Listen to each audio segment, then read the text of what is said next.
बिल्कुल ठीक है वो, इसमें कोई शक नहीं है डॉक्टर साहब। चले डॉक्टर साहब, फिर आ जाते हैं वापस इकोनॉमी की तरफ। 2000 पॉइंट्स अचानक गिर जाना स्टॉक मार्केट का, अरबों रुपए का नुकसान, क्या वजूहात बनी इस बात की? देखिए, सिर्फ एक ये कंसोलिडेटेड लीजिए। असल में सबसे इम्पोर्टेंट मसला ये है कि हर चीज मसनूई तौर पर है ना। अब मैटर ये है कि जी आप आईएमएफ के साथ जब आप शराकत करेंगे और चीजें जो है ना, जैसे सऊदी अरब के साथ किया। मैं आपको यहाँ पर एक बहुत ही अहम खबर ब्रेक कर देता हूँ, और वो ये खबर ये है कि खुद हुकूमत खुद हुकूमत और बड़े अहम जराये से मुझे ये पता चला कि वजीर आजम और किचन काबीना जब बैठी। अच्छा, दो किचन काबीना, एक किचन काबीना ऐसी है एक किचन काबीना जिसमें शौकत तरीन जो वजीर खजाना थे वो भी बैठे थे, और एक में वजीर खजाना नहीं थे। लेकिन दोनों में डिस्कशन सेम हुआ।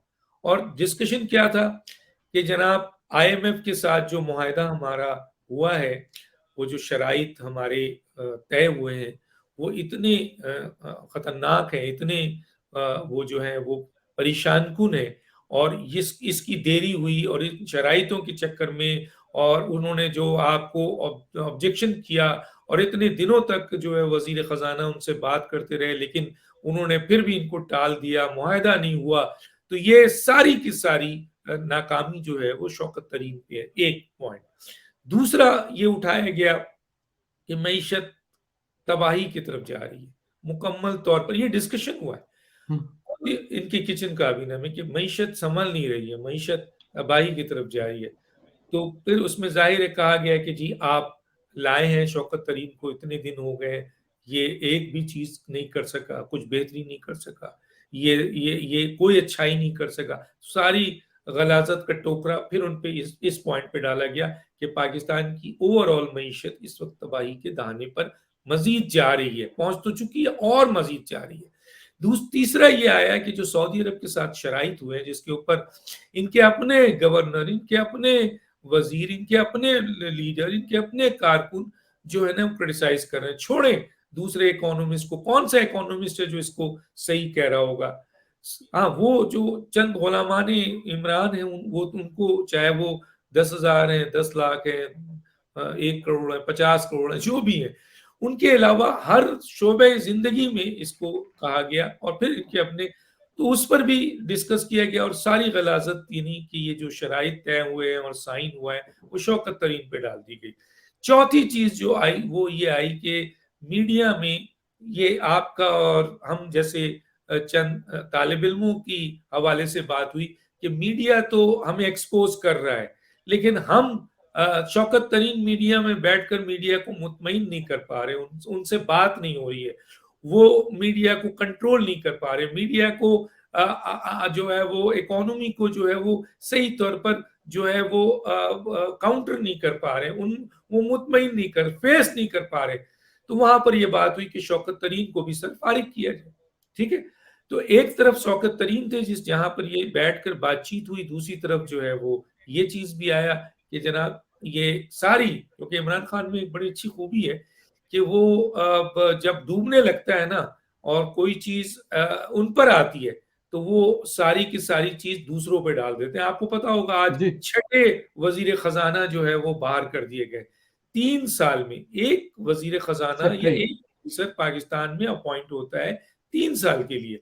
उसकी कारकर्दगी, आप अपनी हुकूमत को तो कह रहे हैं कि 3 साल में क्यों जज कर रहे हो, तो एक आप सेक्रेटरी को कैसे 3 साल में जज करेंगे जब उसको काम करने नहीं। तारिक बाजवा साहब को क्यों निकाला था? इसलिए निकाला था कि तारिक बाजवा साहब उस सिग्नेचर का हिस्सा नहीं बनना चाह रहे थे जिसमें आईएमएफ को और स्टेट बैंक के हवाले से आप बेतरीक पाकिस्तान को फेंक रहे हैं।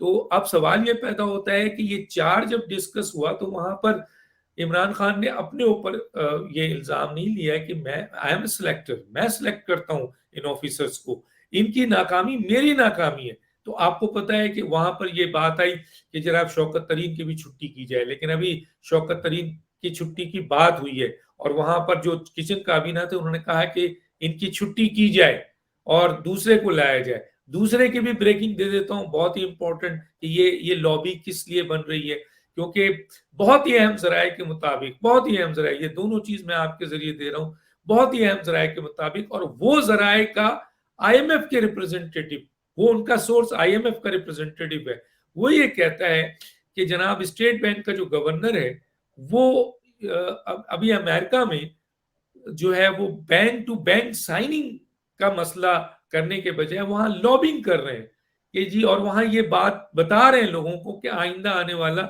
जो है वो फाइनेंस मिनिस्टर मैं हूं। और फिर आपने देखा कि ये जो है वो जब यूके गए तो वहां पर भी उन्होंने पॉलिटिकल स्टेटमेंट दिया, जी ये गवर्नर का काम नहीं होता है।